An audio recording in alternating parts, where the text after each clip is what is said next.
Tay, magpapalakas ka tay ha. Tay. Tay. Papalakas ha. Papalakas ka. Talagang iniwan ko na talaga yan siya. Iniwan ko na yan kasi sa sobrang ang ko sa ginawa niya sa anak ko. Wala, hindi nagbibigay sa akin ng pera yan. Tapos kamuntik pa niyang anuhin to.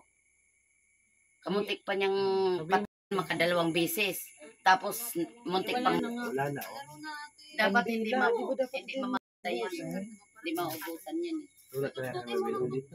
Wala man matinan. Wala man ng kakandila-kandila. Wala. Papaon yan. Sabi ko nga kanina, dapat hindi na lang binilhan ng kandina na mapuputol ba. Dapat hindi mapuputol yan. Oo. Dapat dire-diretso. Dire-diretso dapat yung ano. At bili na lang kayo dyan sa DB Mart, yung sa baso. Mura lang. Ay, kayo na lang bumili ka bukas. Kasi ano. Paano yung nawalan? Tapos mamayate, walang bantay, matulog kayo. Hindi may magbabantay. Hindi pwedeng hindi bantay. Oo, huwag mo iwanan. Wala pa nga kaming tulog simula. Tapos yung kandila, pukot-pukot nyo yung nakitira. Lahat bago pa to. Linisin mo yung lalagyan. Hindi, wala namang problema dapat kung yan ay hindi talaga nauubusan. Ano lang yung ano yan. Hindi kayo bumili ng esperma na ano, yung ganyang kalaki lang? Yung 1 pack na I think 99 lang yata yan. Wala nga po eh. Kakaunti lang kasi yung ano eh. Ay, okay. Sige. Walang kape, walang Sige. wala lahat. Pamilya. Wala nga kasi ang sahuran ngayon eh hindi naman nagsahod yung ano eh wala rin kami. Yung nagbigay sa amin kanina yung mga nagsahod sa trabaho. Yun lang.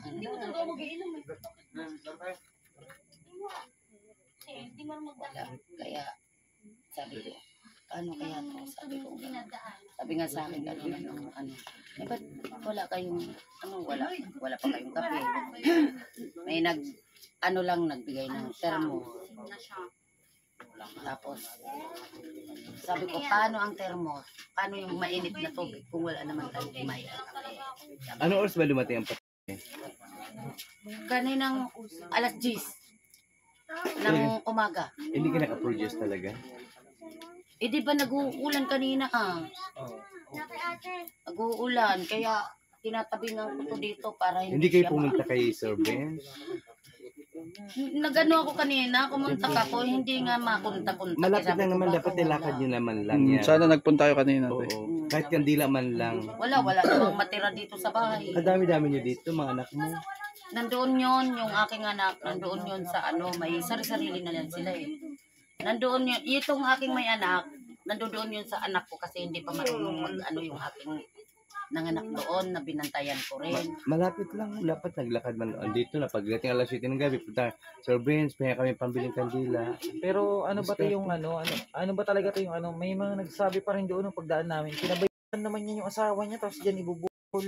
Sabi, mga tao doon. Ano bang ano Mga tao kasi dito, ano, alam kong talagang iniwan ko na talaga yan siya. Iniwan ko na yan kasi sa sobrang ang ko sa ginawa niya sa anak ko, sa mga anak ko. Ano ba ginawa ng tatay sa mga anak mo? Wala ka nung kwento niya. Kwento mo nga ulit para malinawan. Ano bang ano to? Ginawa? Alam nyo, si Pakito, nung magsasama kami yan, ano kami yan, nagbabalikan kasi humingi siya sa akin ng ano, pasensya. Ngayon, sabi ko, sige, wag nang ulitin. Ngayon, hanggang sa nakadalawa kaming anak. Kaya nga, hindi nabigyan ng ano yan eh, na anuhan ng birth certificate eh. Kasi hindi niya binayaran yung ano eh. Hindi nagbibigay sa akin ng pera yan. Oh, ayan, nandyan siya. Nandito yung ano niya, niya ngayon. Maririnig niya at maririnig niya ang sinasabi ko. Noon pa man, buhay pa siya. Sinasabi ko sa kanya lahat yan. Wala, hindi nagbibigay sa akin ng pera yan. Tapos kamuntik pa niyang, anuhin to. Kamuntik pa niyang makadalawang beses. Tapos muntik pang, 11 years old yan.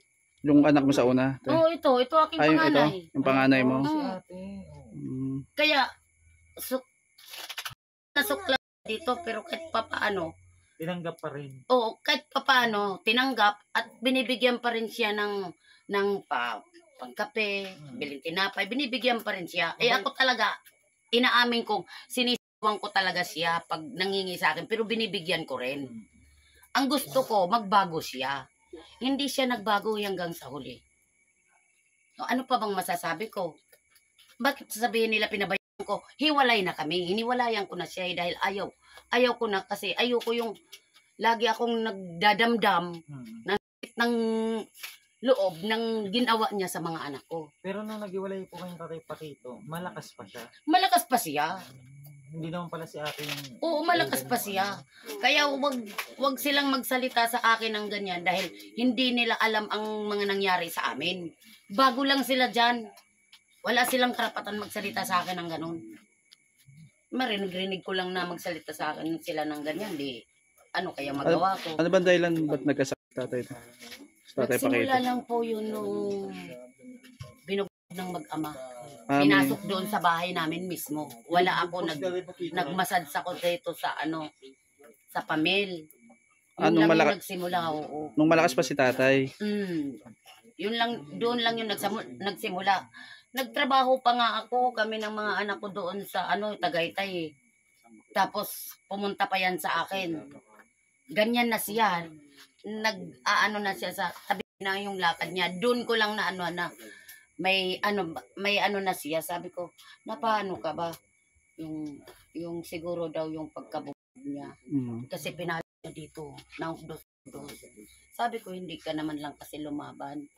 Hindi kasi nalaban yan. Sabi ko, lagi kong sinusumbat sa kanya yung pagsasabi na, sabi ko, ba't hindi ka nalaban? Sabi ko ganon. Lagi kong sinusumbat sa kanya yan. Babae lang ang kaya mo, mga ako lang ang kaya mo. Hindi mo kaya ang mga nang aaway sa'yo. Sabi ko sa kanya. Sabi ko, Kapite, ang tanong ko ngayon, nagkaroon kayo ng dalawang anak, wala ka bang nakontak? Wala kang nakilala kahit isa sa mga kapatid niya o kamag-anak niya man lang? may sinabi nga sa akin ng kapatid niya dito, hindi naman niya sinabi sa akin ng kung saan nakatira. Hindi mo inalam kung sa isa sa province, anong province niya? Ang province niya talaga ay Antique. Yun ang sinabi niya sa akin. Antique. Tapos, Yun lang. Wala na siyang ibang sinabi. black and white ka sa informasyon Oo, sa sa kanya? impormasyon sa kanya. Talagang wala ka Wala alam? akong alam. Kahit mga kapatid eh. Wala. Wala. Isa lang ang sinabi niyang alam ko nga si Junior dito nagpapadyak din. Pero Kapatid hindi niya yun. Oo, hindi rin niya sinabi kung saan nakatira. Pero hindi ba nakita? Nakita ko isang beses lang pero hindi ko namumukhaan Ilang siya. taon po, I'm sorry, ilang taon po kayo nagsama ni Tatay Pakito? 6 na taon kasi 6 na taon to, iniwan ko siya eh. Sa loob ng 6 na taon, talagang wala kang information sa kanya? Wala siyang mga nabanggit, Wala kang nakita identification niya o ano man, birth certificate? wala nga birth certificate. Ang nakita ko lang sa kanya, alam mo kung alin, yung sa ID niya ng pagpapadyak. Yun lang ang nakita ko sa kanya. Si Dula, wala kang nakita sa kanya? Wala, yun lang. Wala talaga, promise. Laguna. At ito po ang kanyang dating living partner at mayroon po siyang dalawang anak. Hindi, thank you sa oras mo. Wala lang po yun. So, Benz. Ayan po. Huwag ka na umiyak, umiiyak. So, Benz.